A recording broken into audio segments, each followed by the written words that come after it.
That's a lot of hard acts to follow, and it's hard to be the last one. But Albert said he struggled with what to talk about today, and I didn't. So it was very clear to me what I was to talk about today, given the audience and given who the award was from. But let me just start by thanking Alan, wherever he just moved off to, for those phenomenal remarks.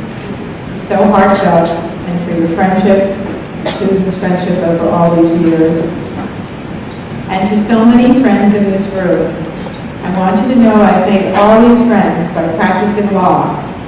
So for all the gifts that anyone thinks that I've given, I've gotten just as many back. There's so many people here that have worked with me over the years, and I just want to mention that I have all these my fall friends. All my friends have developed from these relationships in the law. Board of Governors members are here. I have past bar president friends.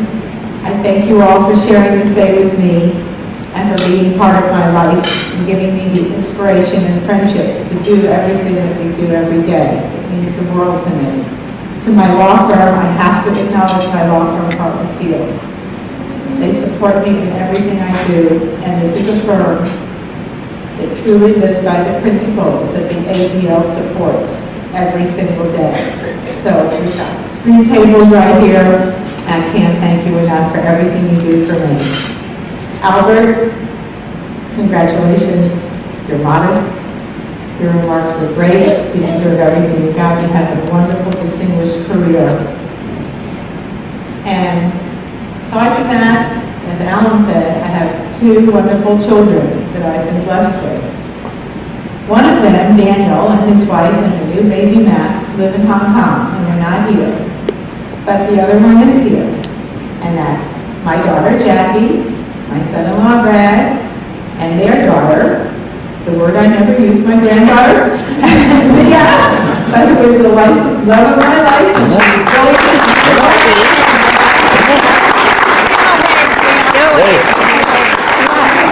see how beautiful you are. No shot. Here. No? He's getting shy. Okay, well.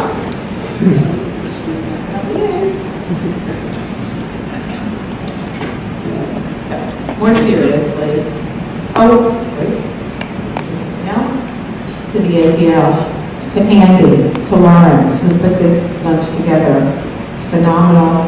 He pours his heart and soul into it, and it shows. You're the best. I'm going to say more about the ADL, but you guys particularly are just great, and you deserve a round of applause.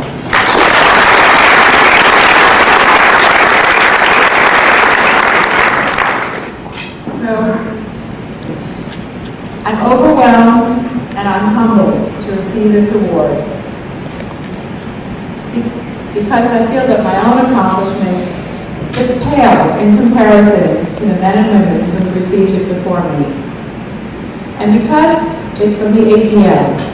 The ADL, an organization that I've admired so much and has been instrumental in promoting equality and protecting individual rights. What I'm going to tell you about, Alan has given you a preview to.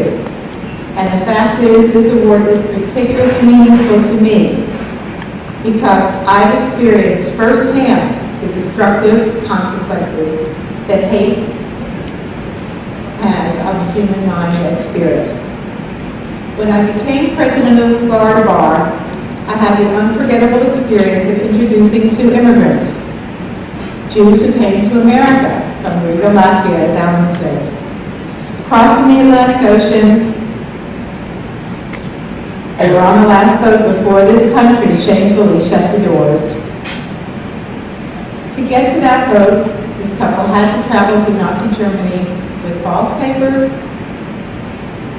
afraid at every turn. What kept them going throughout that harrowing trip was the thought that one day they'd be reunited with their parents, their 5 brothers and sisters, their countless cousins and relatives and friends.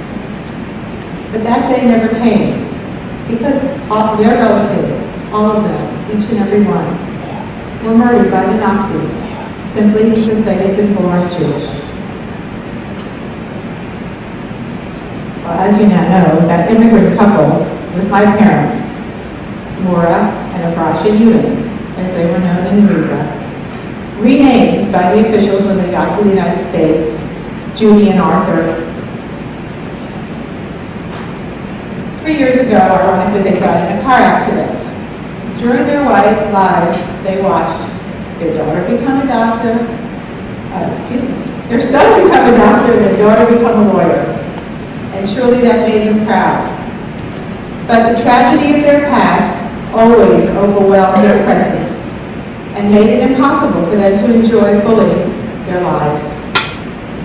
Life in our household was very different than my friends. My parents spoke Russian. They ate different foods. And my dad, well, he didn't even like baseball.